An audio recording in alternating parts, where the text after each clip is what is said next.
So watch this. So this is how the soul logic process works. And I'd like to ask you, what, if anything, do you feel that you are unfinished about? Do you have any unfinished business with any person that has been kind of, nagging at you and you don't feel quite complete around, that we might help you with this process? Yes, I do. Oh, great. So tell me what that might be.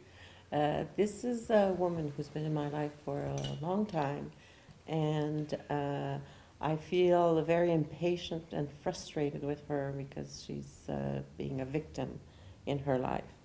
I've tried to help her, but it doesn't work. I've tried to fix her, it doesn't work. And I'm still wanting to stay away from her, and I don't like that feeling. Let's first establish, what about this is not okay with you? That is, how do you feel when you encounter this person's experience? Well, she asks for help, and she gets frustrated with me when I don't help anymore, and I get... this is what I want to get to. What happens? Yes, I get angry at her and impatient, very impatient, and I just don't want to see her anymore. Yeah.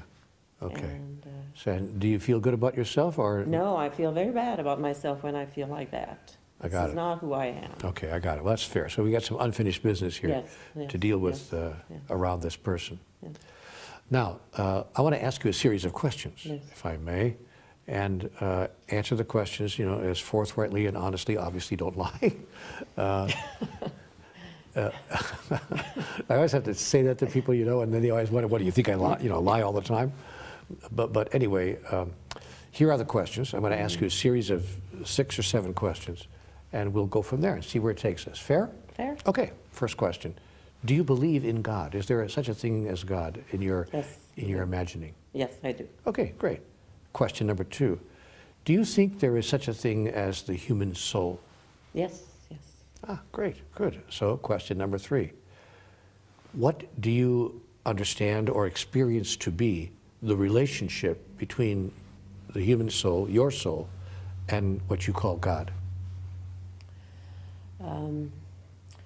I believe my soul is a part of the divine. It connects me, my present experience with the divine.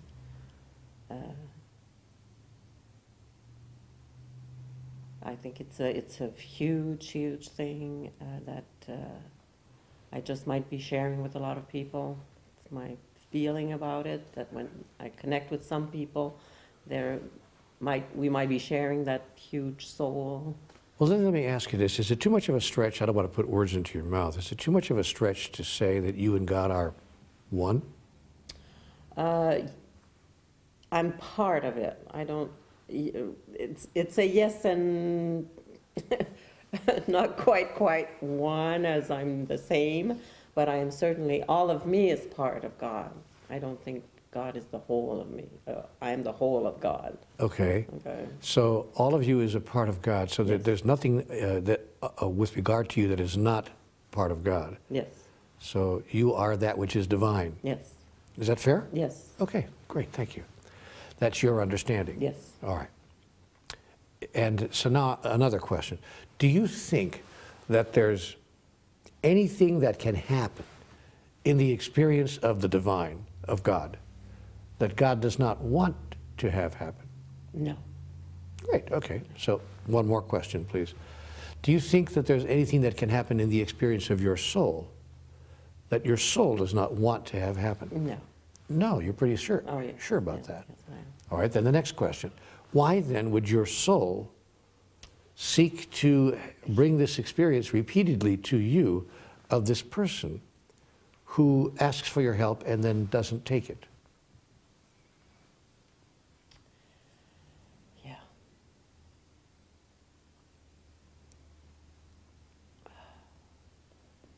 I've avoided that question for a long, long time. I avoid answering it because it pops. Oh, gosh.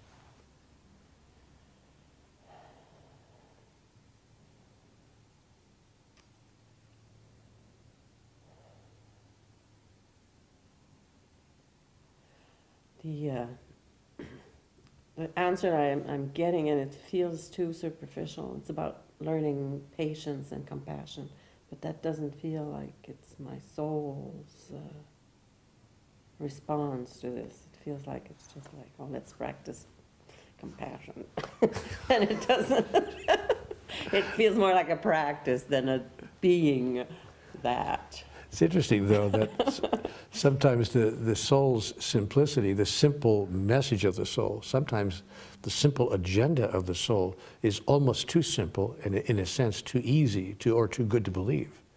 He says, we know it's got to be more than that. You know, it feels way too superficial. You know, kind of like love. You know, a very superficial word. But let me ask you: if you thought there was a deeper reason, if you thought that that was in fact, a superficial reason, and that there was a more significant or deeper reason than that, that your soul would have, what do you think it might be? Why would your soul create and continue to create this particular individual who also has a soul coming to you in this way and behaving in this way? Yeah. Well, I think I hit on it when I said I was practicing the compassion with her instead of being it. It was a superficial thing for me when I was trying to be compassionate instead of just being compassionate. Putting my own agenda out of that moment's interaction with her. So then would it be fair to say, again, I don't want to put words into your mouth, what I'm starting to hear you say is that what your soul is up to is, it understands your larger agenda, that it seeks to bring you the opportunity to actually be compassion, to virtually be understanding, and for that matter, even to be forgiving. And that it continues to place before you the opportunity to step into the full beingness of that, rather than either pretending to be or trying to be or practicing what it would be like to be, but to actually be it. And that the soul continues to bring you this experience until you give in, surrender, and actually decide, you know what? I'm going to be that, and not just wish I could be that, or hope I could be that, or try to be that. Is that, could that be the reason? Yeah. I think it feels like I was being forgiving instead of being forgiveness. Yeah, I was being compassionate, but not compassion. Yes, anymore. I was being compassionate rather than being the soul of compassion. It's like, it's a relaxed Wow, things now. what a sweet difference. Yes, it is. That you see there. Oh. Nice insight, nice seeing in. Feels good. But now let me ask you a last question. All experiences and events are co-created. There's nothing that's being created by a single one of us, from my understanding. Mm-hmm. So why do you imagine that the soul of this other person would co-create that experience with you? That is, to put it in simple street language, what's in it for her? Why does her soul keep creating this, do you think? I don't think I have to know that. Yeah, but if you thought that you knew, what would your answer be? Do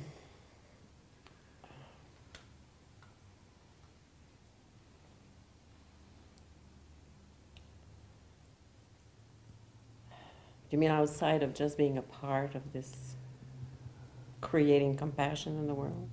Why do you think, yes, I mean, in the specific terms, with specific relationship to you, and because you're creating this experience together, it's important for you to understand, for all of us to understand, that all experiences are being co-created. Mm-hmm. Each person in the experience having an agenda, that is the agenda of the soul. So we've gotten clear now, and a lovely job of getting clear about the agenda of your soul, to actually be compassion rather than be compassionate, to actually be forgiveness rather than be forgiving. A wonderful delineation. But what do you think would be the agenda, or one of the agendas, we have multiple agendas almost always, of the soul of this other person in continually bringing you this experience?